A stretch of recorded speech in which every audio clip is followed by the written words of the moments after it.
Russ Faulkner. All right, and just to be clear, the organization that told me to spend more money is not my current company. So, yeah, it's too bad. My CFO would have a heart attack if she heard somebody say that. So, let me tell you a little bit about myself. My name is Russ Faulkner. As Alexia said, I'm in addition to working for your training team, I am the VP of Professional Development for the chapter here in Las Vegas. I've been involved with the chapter for a few years now, since my relocation out here to Las Vegas.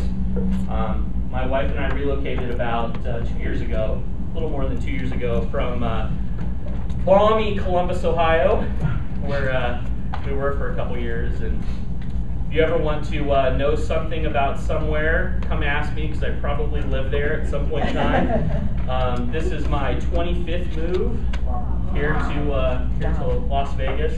And then no, it's not because I'm in witness protection. But that's a funny joke that I've told a couple times, and somebody goes, "Man, you should write a book." And I'm like, yeah, because that's exactly what you want to do if you're in witness protection. But it's a whole nother story. So enough about me and my background. I'd love to connect with all of you via LinkedIn. If you haven't connected with me, I think I've connected with most of you, but some of you have not. Feel free to connect with me on LinkedIn. My information is on the flip side of the handout. If you turn it over on the back, it's got some contact information on it. Feel free to send me a LinkedIn note. I'd love to connect with you and learn a little bit more about what you do. So without further ado, we're going to jump right into strategic planning. Now, the purpose of this workshop is to help you and your department or your company frame strategic planning. So it's helping you put together some tools, put together some guidelines and some framework to help you in your strategic planning process. So that's really what my goal is today. So what we're going to focus on is, first we're going to look at the strategic planning and understand what it is. And then one of the things I've realized over time, when you're talking about what something is, it's just as important to talk about what something isn't. And so we're going to spend some time talking about that as well. We're going to talk about why planning is so important and why you should do it. We're going to also spend some time talking about the steps of the process.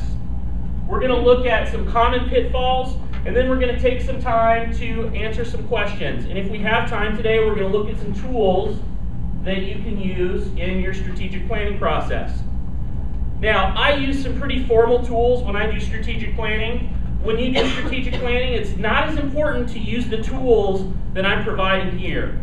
What is important is you think about the reason that we're using the tools, and make sure that you understand the color and the flavor of the tools, so when you're going through the process with your teams back in your real work life, you can get the same outcome, because that's the most important part, is the outcome. It's not the process.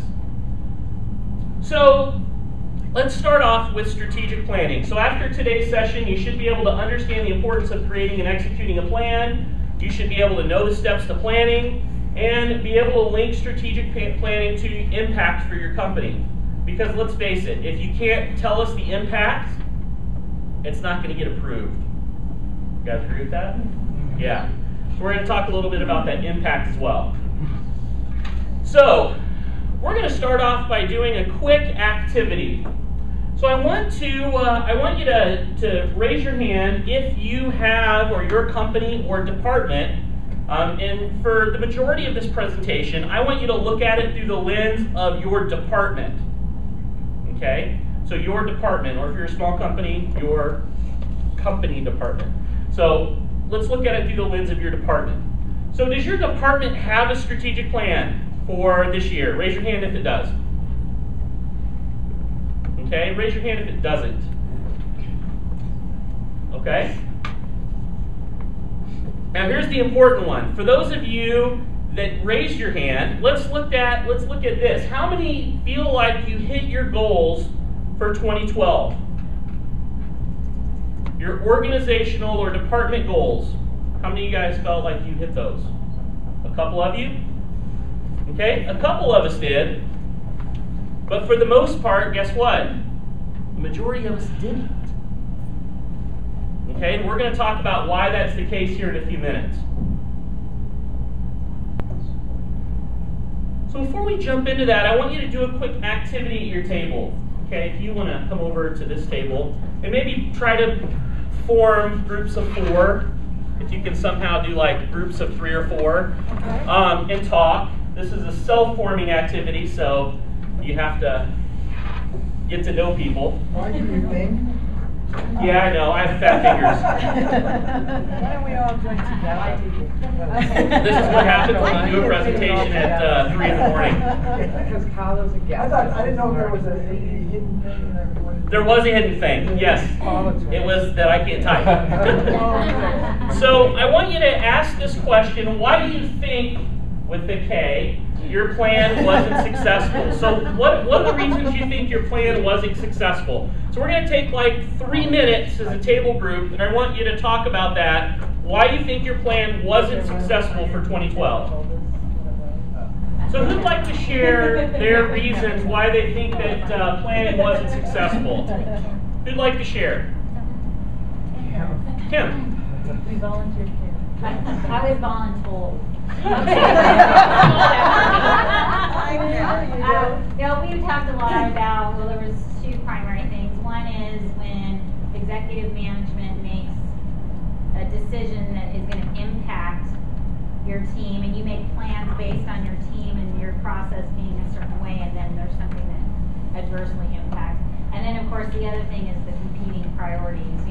Something that's bright and shiny and great in January, by June there's some other little bright shiny thing that now is, we're not going to do that other thing, and yeah, so it's those competing priorities and kind of shift in focus. Mm-hmm. Yeah. And I think even more importantly is to, once those shifting priorities and the politics that we're talking about, to realign the goals.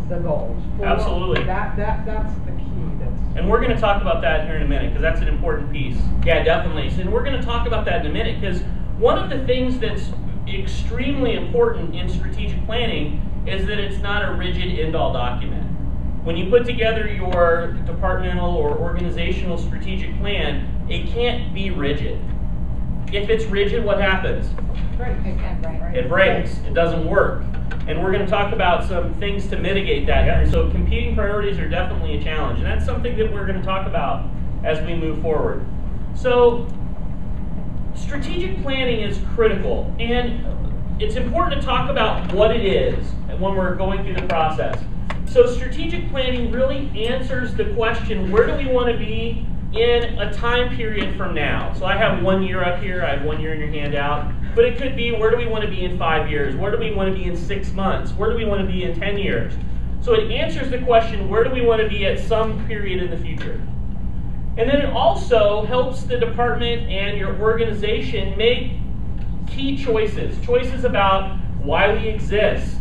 What are the major goals for the team? And what resources do we need to complete those goals? How many of you guys have ever put goals in place for your department or organization, and then 5 minutes after you put the goal in place, you're like, who's going to do this? Yeah, it happens all the time. So it also helps us when we start looking at what resources we need as we start putting these goals together. The next thing that it does is it allows us to get guideposts for projects, deliverables, objectives, things that we're working on throughout the year. So it allows us to understand what's in bounds and what's out of bounds according to that strategic plan. So understanding those guideposts, you can tell yourself what's currently in bounds as we're moving forward. And it really becomes a written document that helps you as you move forward. Now, what is strategic planning not? And I know that's bad English, and I apologize, but you guys know what I mean. So, it's not a rigid document that's an end-all. This plan has to be a living, breathing document. You have to pull it out on a regular basis. When you have those competing priorities that come up, you need to pull out your plan and say, excuse me, is this new shiny thing more important than this old shiny thing. In 99